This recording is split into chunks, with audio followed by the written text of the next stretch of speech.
Nongeye kubasuhuza cyane mwese mukurikirana Verse Made Rwanda TV dutangiye isomo kwiga kudoda season ya 18 episode ya 44. Murabibonye?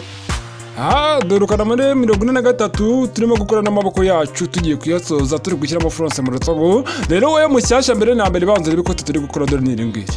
Season ya 18 nkubwira ati ni ya 19 nayo irahari yatangiye gusohoka uko dusatira ku musozo hano niko dukomeza kugera kure muri la season ya 19 nayo yasohotse. Iri kote rirarangira iriya riba naryo rigeze kure tuzamere nkaho riba tugiye kurisoza hazamo niya 20 gutyo nibyo byiza kugira ngo turusheho kwiga modeli nyinshi kandi vuba. Zira modeli zose mazora ntago mukeneye kuzimenya murabikeneye cyane kubera ko abatayiri banyabo bundi uharanira kumenya byose. No kuvuga ngo rero gahoro nibwo rugendo mu gihe ngifite imbaraga rwose nzangerageza kwiga ibintu byose kandi ku murongo no mu gihe za nkunga zanjye zirimo ziraboneka biri kugenda neza bikamfasha tubyige vuba. Vuba kwihuta. Ikote ryacu rero dore ngire wowe mushyashya niba maze kuribona reka nkwereke zimwe mu ncamake kugira ngo umenye neza aho ujya gutangirira utaza guhera hano gasanga uhiriye turi ku musozo ukavuga ati hari ibyo ntakoze ngo basi uzongere ubikore dore twatangiye dupima. Ndababwira ati bapima gutya bandika ipima gutya bagabanya gutya ushyiraho amakutire gutya ibi byose narabibabwiye ndongera ndisubiramo ndongera ndabisesengura neza mbyinjiramo ubushakashatsi bwinshi narabakoresheje kugira ngo norohereze buri muntu wese uzigira ikote azahita menya. Benshi batinya amakote bakavuga ngo ikote rirakomera ngo n'ubundi ngewe ngo sindiga amamodeli menshi ngo sinarimenya ngo n'ubundi ngo ikote regasi ibyanjye ngo no kudoda mbabona byarananiye. Wowe rero utekereza gutyo nzi neza nkanahamya neza ko uramutse wizira isomo iri kote warimenya neza warimenya nubwo nta modeli nyinshi uzi nubwo ugitangira kwiga ariko iri kote uramutse uryize ukarikurikirana neza kandi kandi uhere kuri episode ya mbere kugeza kuri episode ya nyuma hando kuri ino kote kuri season ya 18 iri kote warimenya neza neza ahubwo nababwiye ngo kuri episode ya nyuma tuzasohora hano uzajya muri comment umbwire ko waribonye umbwire ukuntu ibintu mwatekerezaga ko ari ibintu bidashoboka ko ari nk'amaji kwiga ikote hano kuri YouTube tukiga ikote. Abantu benshi batekereza ko ari ibintu bidashoboka ubundi nibura kwigaga imyenda yoroheje ngahaga kanzu ngahaga jipo ngahaga ke dore ikote ryacu ngiri incamake ntiwazibonye ntabwo nirwa mbisubiramo buri gihe mpora mbivuga ahubwo bamubona koko uzajya mpora mbisubiramo byose na video wayibonye uyo mushyashya birahagije. Abenshi baba bazi ngo hano kuri YouTube ubundi cyangwa se hano ku mbuga nyine muba mubona social media muri rusange usanga wenda nimo umuntu agiye kwigisha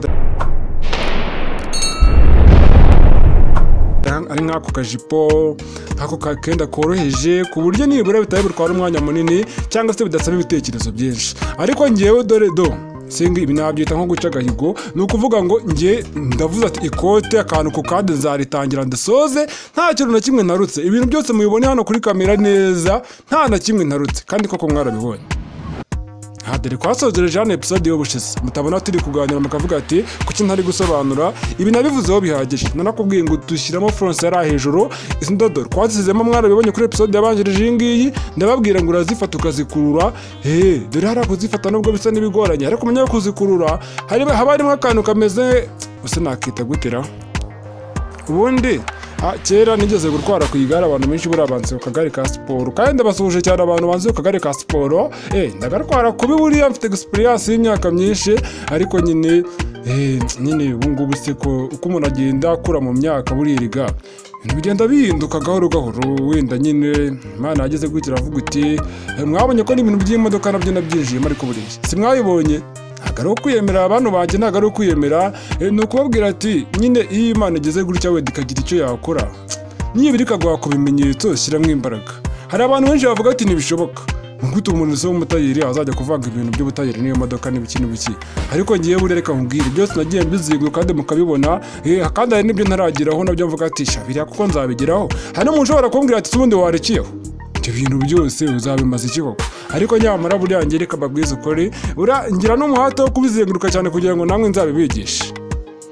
Amasomo y'imodoka naho buvanga naho burandimo kubitekerezaho sindagera ku gisubizo cya nyacyo neza ariko nibimpira gato season ya mbere episode ya mbere reka nzabyita ngo isomo kwiga gutwara imodoka season ya mbere episode ya mbere buri somo ryose risaba kugira ngo umuntu atware imodoka tuzaryiga. ariko nyine ibyo ngibyo biri muri progress, navuga ati urimo gutunganwa ntabwo biraza, igihe nikigera bikagenda neza rwose ayo masomo muzayabona. Hano rero mwabibonye, ikintu kigiye gukurikiraho nyuma yo gushyiramo fronce ngiye gukora iki?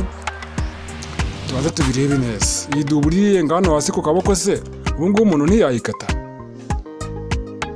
Reka tuyikate n'ubundi umumaro wayo, ndatekereza ko nyine reka basi nkateho gatoya kuriya.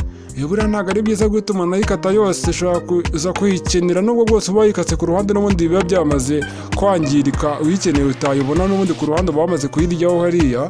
Kuyiryaho ni kwa kundi uba wayikase, utagira ngo kurya byose ngo ni ukurya ibiryo. Oya, ni kwa kundi uba wayikaseho. Impamvu nkase kariya kantu hariya ni uko ngiye guhambura ku kaboko kacu hariya ku ruhande kugira ngo mbone uko nteranya mu mpande zo ku maboko. Hahandi bateranya ntabwo wemewe kuhateranya utaramaze guhambura hano ku ruhande. Mubyibuka neza bino bintu twabikoze ku bipande by'imbere ku ikote, mwarabibonye tugiye kubiteranya harya mu mbavu, harya mu mpande, mu mbavu cyangwa se munsi y'amaha, twabanje guhambura akantu gato gutya, mwarabibonye. Hari abantu bari babyibagiwe bati biriya noneho ni ibiki, ugiye kubitekerezaho cyane, nimba twariganya akantu ko kandi biriya twarabikoze. Reka ahubwo nicegekere, ubundi hari abantu bagenda bagataruka ukazajya kureba ibyo ushaka gusa, ibindi byose ukabyirengagiza. Ariko narakubwiye ati ibyo bintu ntabwo ari byiza, kubera ko umunsi uzakora ikote nibwo uzabibona, nibwo uzabona ko bya bindi watarutse nabyo bikeneye, kujya ubona ibintu byikoze kuvasi. Biriya bintu ko nabonye yabikoze ngeze hano, biriya bintu nkaba ntarabibonye neza. None reka nkubwire, dore bizanatuma ujya no gusubiramo, kuko ntabwo uzamenya ati se ibi bintu noneho byabereye mu kahe ka episode. Ushyiremo ka episode ubone ntabyo ubonyemo, ushyiremo kandi ubone ntabyo ubonyemo. Ariko umuntu wize ku murongo azavuga ati tugeze hano, hano kwa tutarakora ibi, nubwo ngiye kwiyibutsa bino biri hano, kubera ko ababizi ku murongo. Hano rero turaca amaboko yombi nyine hariya, ni akantu gato turi buce nibura wenda gafite nka 3 cyangwa 2 hagati aho. Niko tugiye gucara mu maboko. Nabwo hari igihe ndibuze ko kongera bitewe n'uko igipimo cy'akaboko nshobora kuvuga ngo wenda kiragiye kikagezeho cyangwa se ntikikagezeho. Bitewe nashobora guca wenda kanini cyane cyangwa nako gatoya cyane. Naza guteranya akaboko wenda singakoresha. Kandi nkeneye ko ndibuce ku buryo neza guteranya akaboko ndibuze kugera hariya. Nubwo muraza kuhabona ibyo ndi kuvuga ibyo ari byo. Niyo mpamvu mba nkunda kuvuga ibintu nge nerekanye. Kandi abantu bambwira ngo hari umwe mu bafana banjye maze iminsi nyandikira message nyinshi rwose muri comment hano kuri YouTube, ambwira ngo ikote ngo rifite agakora gatoya, ngo kandi ngo ikote nyine rimeze nk'akajaketi, ngo rikoze muri simirikwire. Uwo mufana ari kwiyumva. Ntekereza ko namwe niba mujya mu makomenti mwarabibonye. Yanyandikiye ayo magambo nko ku mavideo nk'3 gutyo, ambwira wenda ibintu bimwe, gusa nyine nabyo ni sawa. Ashobora kuba yanyandikiye bisabe kuri WhatsApp, simite ko musubiza cyangwa nahita mbona ako kanya, akavuga ati wenda nimbyandika n'inshuro nyinshi udarahita bibona. Nkubwire ngo narabibonye pe. Unyandikire kuri WhatsApp turebe ko tubigeza gukora ibi byose. Riga bisaba ubufatanye, ni ubufatanye kandi ni inkunga. Ntabwo nkubwire ngo ndaza kukurusha ngo nyine ngo nkugore, oya. Nanjye wenda nshobora gushyiraho akanjye, ariko nawe hakajyaho akawe, kubera ko iyo modelo urayikeneye cyane byihuse, kandi kuyitegura ni ibintu by'ibishoro. Ni ibishoro buriya bisaba gutegura cyane ukashora. Rero ugeze kumbwira ngo basi nimba ari n'ibishoro binagorana, ngo basi ngo wanambwira ngo ku buryo kibikorwamo. Bano banjye bafana banjye reka mbabaze, ubu ngubu ndamutse nkubwiye ati ikote sinkwereka video nakubwira ngo turakata ikote tuzinge gutya, ngo dusige 2, gira 2 ngo nagakora ko hejuru mu ijosi, ngo noneho ngo turakata kuriya ngo hasi, ngo ariko turakuraho rimwe kugira ngo hibumbe, ngo noneho uburebure bw'ikote ngaga nayi imbere, ngo turaza kongeraho hariya, ngo arande turahagabanya kugira ngo hikora akantu kabisa kazamuye nyine ku ikote. Nyine urabona ikote iyo umuntu aryambaye ntabwo imbere n'inyuma haba hareshya, cyangwa se imbere no ku mpande ntabwo haba hareshya, no hagati noneho ubikore kuriya. Nujya gukata amaboko ugiye kuyapima, upima umukiriya ariko hejuru metero banza sigara imwe, iryo rimwe uzashyiremo utuntu tw'udufuronse ndabyo bishobora kumvikana, uzatobora imifuka gutya, ariko nyine wirengagiza umufuka umere nk'uwuhengetse. Mwarabibonye hamwe nimba twasizemo 9 ahandi hakaba 8 n'igice, mwarabibonye, kugira ngo umufuka ugororoke. Hanyuma uteranye nyine ibyo ngibyo, ukomeze wenda dubuze gutya, ukurikirane gutya, habikubwira mu magambo gusa. Reka mbabaze, ibyo bintu wabikora? Bikubwiye gutya, mbikubwiye byonyine ngo byatangiye kugucanga niba utaramenya gukora ikote. cyagucanze. Kubera iki? Ntabwo uri kubona kuri video ku buryo kibikorwamo, ntabwo uri kubibona turi kumwe. Ukuntu bikorwamo usibye ko uje turi no kumwe, ntabwo wapfa kumfata ntiwambona pe. Mbe mbikubwira hakiri kare. Ni ukuvuga ngo byose nyibyerekanira hano kuri video. Umuntu ushaka kugira icyo amenya mu bintu bijyanye no kudoda, mu gihe cyose narashyiraho ubundi buryo bwo kuvuga ngo iri ni ishuri ryemerewe kuba ryakakira umunyeshuri wese ukeneye kuza ngo muhugure mu bintu bijyanye n'ubudozi. Mu gihe ibyo bintu narabibatangiriza ngo mbibabwire. Kwiga ni hano. Ibyo nabyo bizaza kuko biri muri gahunda. Hano rongeye guteranya akaboko kacu kugira ngo bitaducika. Umuzenguruko w'akaboko icyo bita contour marche. Hejuru ni 11, twagabanyije kabiri tubona 5 n'igice, hasi ni 8, twagabanyije kabiri tubona 4. Wabibonye? Ibi bipimo uri kureba hano nibyo ngiye gukoresha nteranya kara akaboko kacu. Ibi ngibi uri kureba hano nibyo ngiye gukoresha. None ngiye guhera wenda usemereye kuri 4 cyangwa kuri 5 n'igice. Ntabyo kuvuga ngo urabaza guteranya amakutire ngo nayo yashyireho, ibyo ngibyo bibera mu ikata. Mu guteranya burya ukoresha igipimo cya nyacyo. None itegereze hano, ngiye gufata ka kaboko kacu nyine kakandi cya kiganiro nibahaye mu kanya cy'uwo muntu wamaye igitekerezo, ndongera gisubireho mu kanya kano kaboko ningasoza kuko ndakorera amaboko abiri. Kugira ngo nabyo bibabwire byose birangire kandi yumve igisubizo cya nyacyo. Ni ukuvuga ngo rero hano ikintu ushaka kugira ngo mbabwire, kara kaboko kacu ndagahina kuriya, ariko wibuke neza ko aha kaboko kagarukira niho hameze nk'aho hari umuraba w'ipasi. Aha akaboko kagarukira nyine kubera ko karongera kakihina kakazamuka mo imbere. Mwarabibonye rero hari umuraba w'ipasi n'undi buhinira umuzenguruko w'akaboko. Mwabibonye? Wa muzenguruko w'akaboko mwabonye niwo ngiye gushyiramo hariya. Kangahe? 4. Kuko mwabonye ko umuzenguruko w'akaboko ni 8 mu ikashi. 8 ngo ngubwo twagabanyije kabiri ajya tubona ko ari 4. Nta makutira ajya mu ntayo. Noneho hano hejuru naho rero. Hano hejuru yo murareba. Naho ngiye kuhapima umuzenguruko w'akaboko warya hejuru nyine ku maha. Urabona ko akaboko k'umukiriya twapimye hejuru dupima no hasi. Ariko bitari reba hano hejuru. Naho ndashyiramo igipimo. Ni kangahe? Mu nyuguti dore nabyibagiwe. Urane mbishyiramo ndabimenye byari byo kubera ko ndi gutekereza nyine ibintu byinshi ndi kubabwira rimwe na rimwe ibintu by'imibare nange mujya mubikurikirana. Dore hano twabonye ko bingana 11 hejuru, bivuze twagabije tubona kuri 5 n'igice. Sibyo ra? Ariko burane ibyo.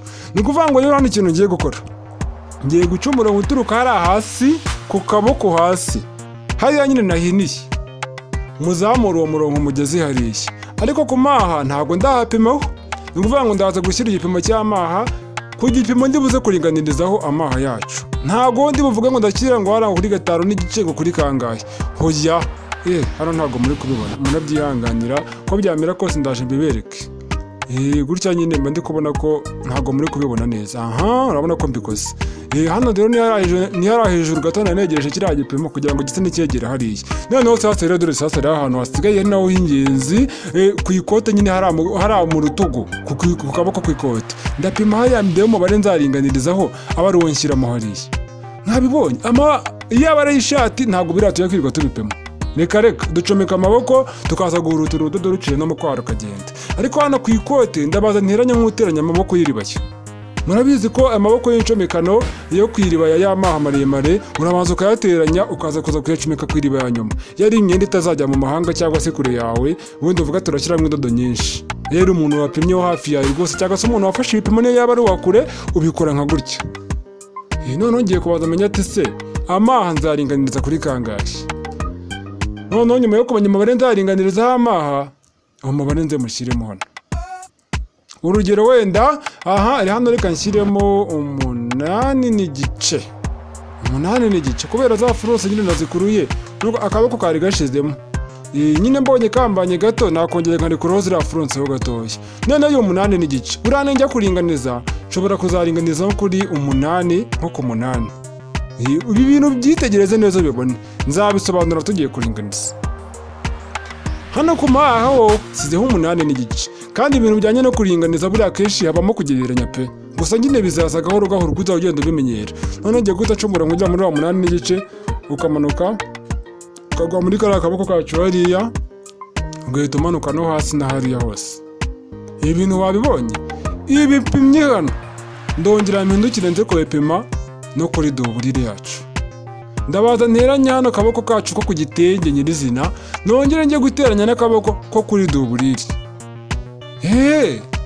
niko bigenda ku ikote nyine mpamvu nabwiye ati ibintu ntabwo biba byoroshye bisaba kubikurikira neza akantu ko kandi wihaye ibintu byo gutaruka ni akazi kawe rwose suzandenganya.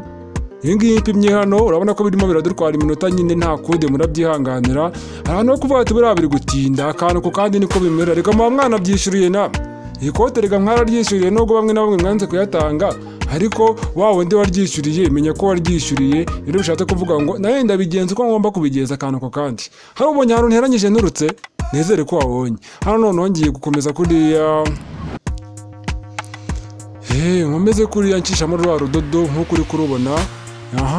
Mutagira ngo amenyo yanjye y'imashini ngo afite ikibazo ntabwo atwara umwenda arawutwara nuko nyine iyo uteranye imyenda ko hari igihe ushyiramo akantu ko kongerera imbaraga imashini usa n'ukurura inyuma ho gatoshye ariko narabibigishije mu gihe amenyo afite ikibazo amasomo yo gukora imashini hano harahari abantu benshi muba muyishimira ariko nyambabwira ati mujya muyishimira reka mujye mureba n'ukuntu mwakanda n'akanyenyeri buriya tukita akanyenyeri naho iwacu mu Rwanda urebe ukuntu wareba akantu k'inkunga buriya niko gashimwe ka mbere bugomba kumpa njyewe kubera ko ako gashimwe niko kamfasha gutegura amasomo nawe ubundi kumbwira ngo murakoze gusa n'akantu k'imperekeza kaba gakenewe.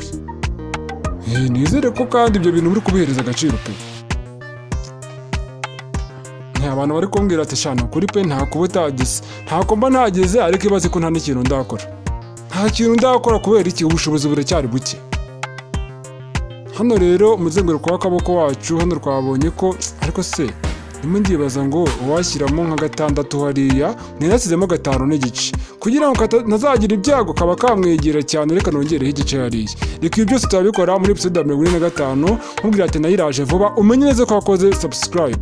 Ni ukuvuga ngo nimero y'inkunga ngiyo aho ngaho ufite ikibazo cyangwa igitekerezo unyandikire kuri WhatsApp turebe ko tubigenza. Rero reka mbabwire bantu banjye ka gakuru nibagiye kugasoza ariko reka ngasoze kugira ngo nazajya kazana mu bice ntabasobanuriye neza ibyiriya nkuru. Ni ukuvuga ngo uriya muntu wasabye ririya kote rindi ngo rifite ikora ritoya bisaba gutegura video ntabwo nabikubwira mu magambo kubikundi no gutegura video kandi gutegura video bisaba ibintu byo gutegura unyandikiye kuri WhatsApp tubiganiraho bihagije turebe icyo twakora kandi ku bufatanye bwa twese twabikora cyane rwose. Ibyo wambwiye narabyumvishe ariko ugendekeye kuri WhatsApp. Bye bye rero ndabakunda cyane hanyuma episode zakurikira tuzakomezanya tuganira no ku bindi tu simubizi. Bye bye.